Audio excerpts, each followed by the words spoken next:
Welcome to Outbound, where we talk about how people who do business development can build deeper relationships with their ideal customers. I'm Joseph Lewin, and today on the show I have Melissa Wexler. Melissa is a seasoned sales leader. She was leading teams for over 10 years, and before that, she was an attorney. So I'd actually like to lead off a little bit different than normal and ask you about how did you go from being an attorney to ending up in sales? That's kind of an interesting career journey. I love it. And I love that we're starting there because I do have a unique journey in sales. And before I went to law school, I went to work for an IBM hardware provider and ERP solutions provider. And I was a BDR back, the version we call a BDR. I was totally out there cold calling for sales leads. And, but I did that before I went into law school about a year and a half after I had graduated from college. So went to law school, practiced. I loved it because I learned things. I learned about negotiation, reading people, just being able to ask questions. So that served me in sales in ways that nobody had put together. In fact, they kind of giggled a little when I became a sales manager at first because I had been a lawyer, and they're like, "Why are you hiring a lawyer?" I love it. Yeah. And I can definitely see how those skills come into play, because it is, negotiating and asking questions and being able to really listen for the unsaid things and dig deeper into those. I mean, those are huge in discovery. And, if you aren't good at uncovering things during the sales process, you're going to end up in big trouble. Either your deal's going to fall apart unexpectedly, or you're going to run into something that's getting snuck under the table. And if you're able to look over the contracts, find all those things ahead of time, man, you can. That's an amazing skill set, and ability to be able to teach that to your reps is huge. The thing is, the most important part about it all is anyone can do it, and I'll tell you what that is. And we don't do enough of it. Listen. It's not just the questions. A lot of us talk and you see the memes floating by, like people listen to answer or talk. And first you really need to get to know the people you're working with. And I agree with you that discovery, a deal is made or lost in discovery. And I will always say that. So great point there. Yeah, I love it. So what is your secret sauce for building relationships with your ideal customers?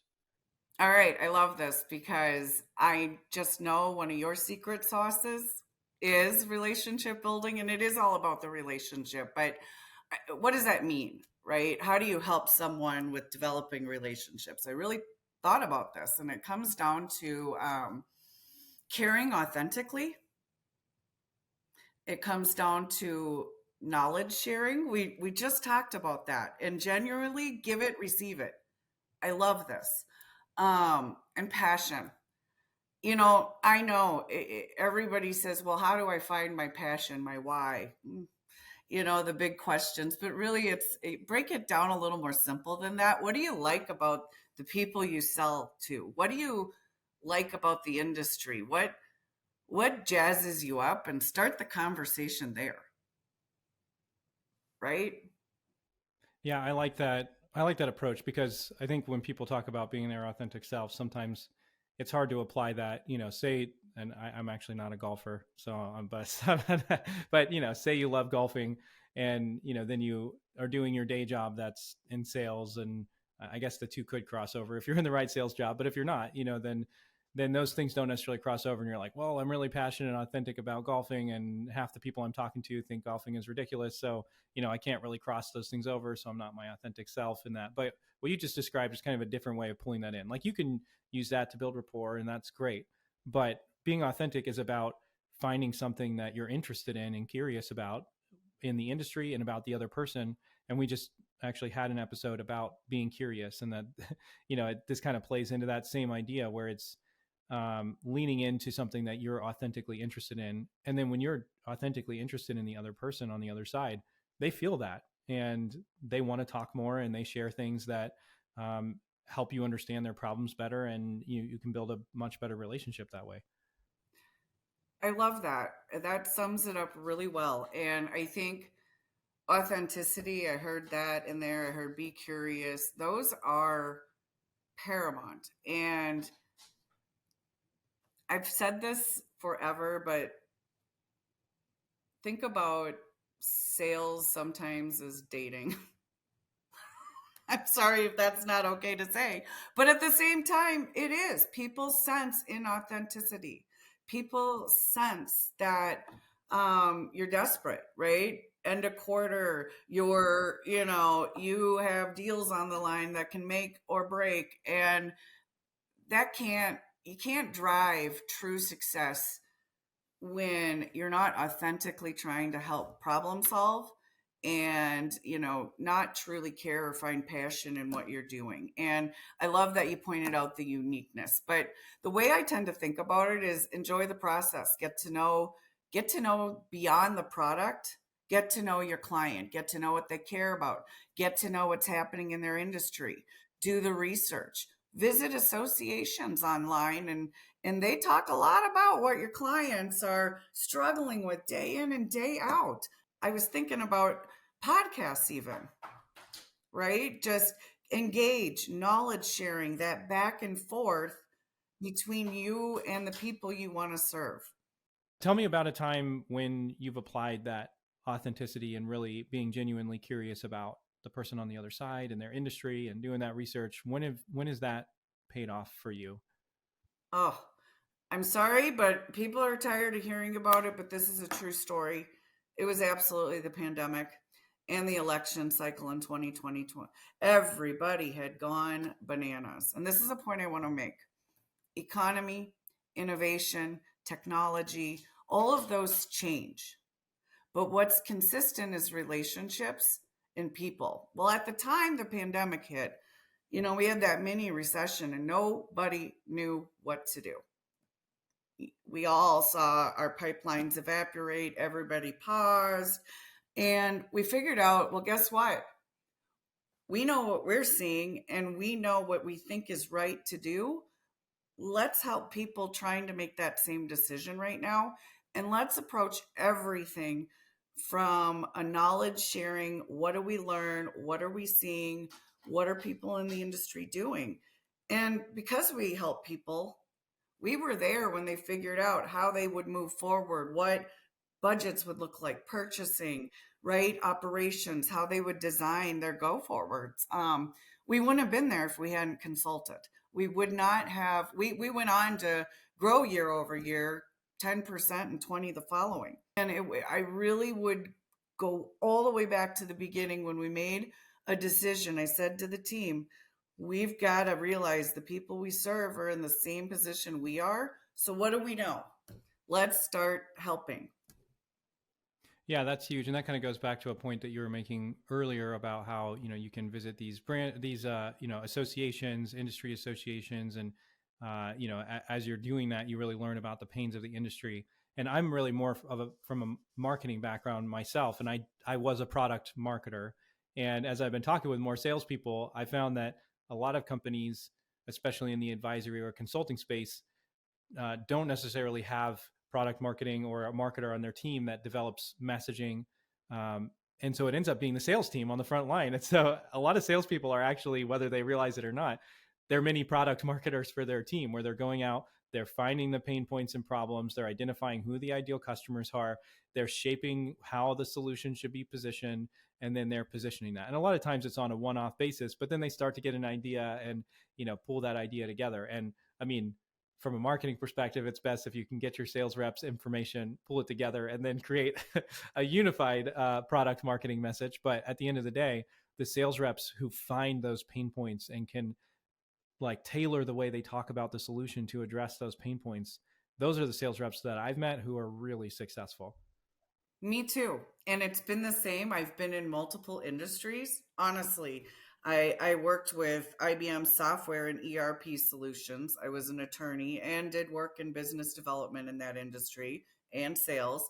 And then I went to work for an agency and supporting mainly, the PR and communications profession. And I will tell you, people are passionate about what they do, and I learned more getting to know them through their interests within the industry than I did in a demo. Does that make sense? And from that, you're right. And I saw my sales reps do this as well.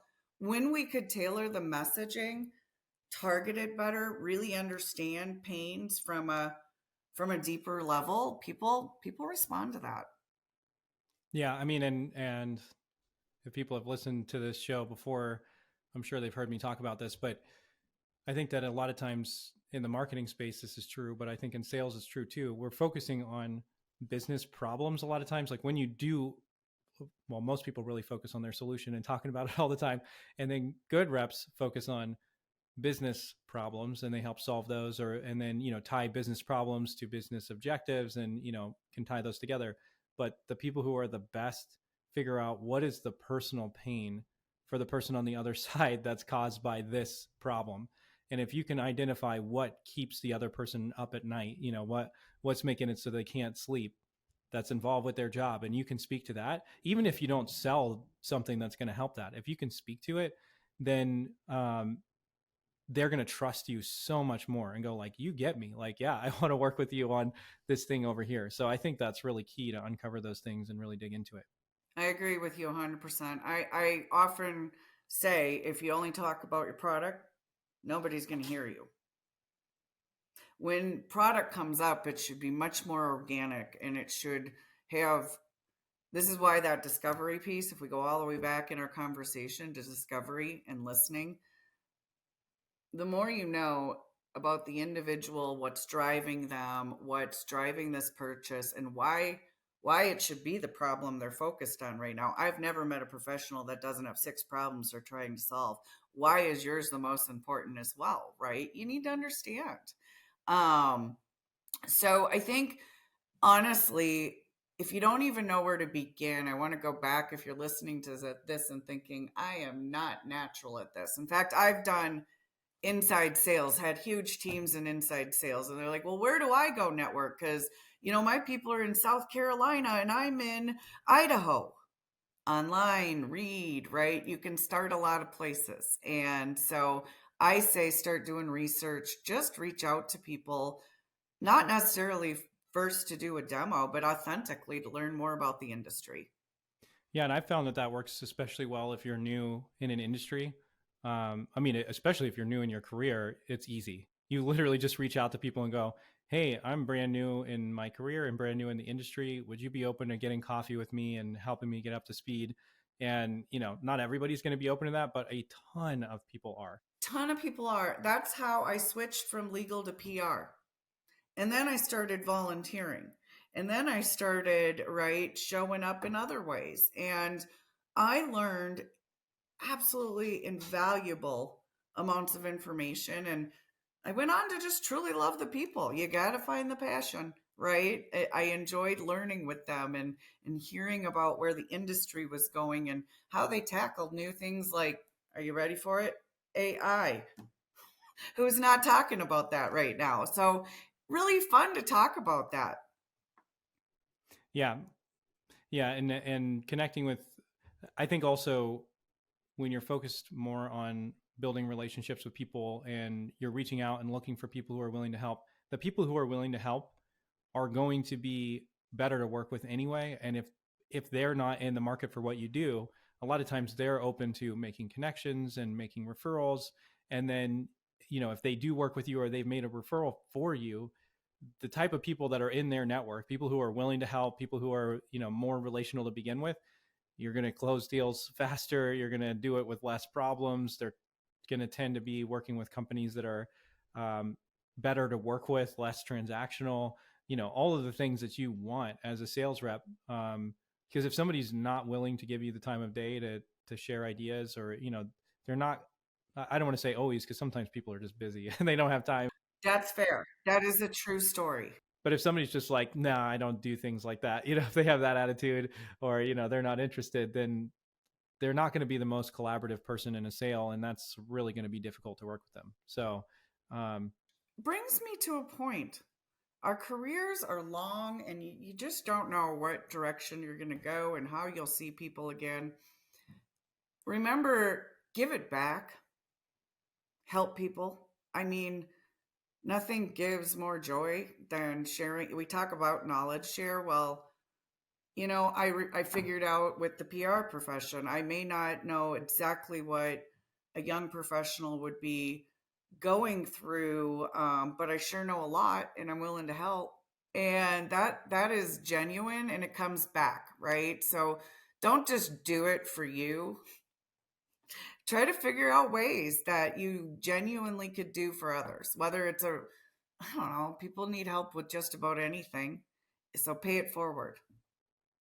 Yeah, I totally agree. Because when you have that mindset, you do attract other people who are similar, and they want to help you, and yeah, it just ends up working out a lot better. So we've kind of dove into this a little bit, but do you have any other practical steps for people who want to build more authentic relationships? They want to research and kind of find that thing that they can hook onto, or that they can be passionate about within the industry that they're in. Mhm. Yeah, I think I'd want to just leave people with, you know, read, question, be curious, right? We talked about that. Be curious, figure out if you're an Insta person, follow them. If you're, a LinkedIn junkie, get on there and start figuring out what people are talking about.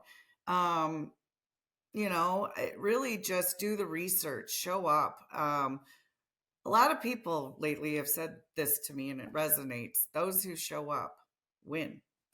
And so show up and get curious, and you'll find the passion naturally from there. And showing up could look different for everyone, online, reading industry articles, making a telephone call. Heck, I got a phone call the other day.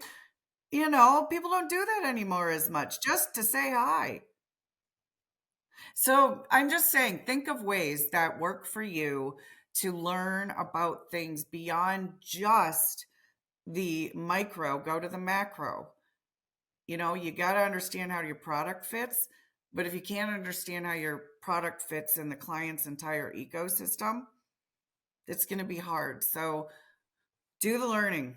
What is the craziest thing that's ever happened to you in your sales career? I love this. And this is one of those pay it forward. I was invited to speak to a client's class. She's a professor as well. And I was thrilled. This was in the pandemic, and I was going to do an exercise with, you know, branding, communications, and how to get out there. And I had just flipped on the computer. I was settling in. We were on Google Meet with the class, and the sirens went off. Outside, a tornado had hit less than a mile away, touchdown. So all the alarms started going off. My dogs went crazy. And I said, hang on. And I took everybody down to the basement with me. We got settled. And then me and my dogs did a real life presentation down there in the basement. And I'll tell you, it all worked out fine. But those who were in the classroom that day, and all of them are now graduated and in the industry themselves, remember me as the woman who presented in the tornado. That's amazing. I love it. That's a true story. Something you can remember and you could definitely refer back to for a long. We used it as a learning. I said, no, it really technology and circumstance can change in a moment. So be prepared, have plan B in your life, and learn to roll with it. Was my presentation perfect? No, but I made the best out of it, and we learned and we got it done. I love it. I loved this. This well, is great. That's a good note to end on. Melissa, thank you so much for joining me on the show. I really appreciate you coming on. You are welcome. Thanks for having me.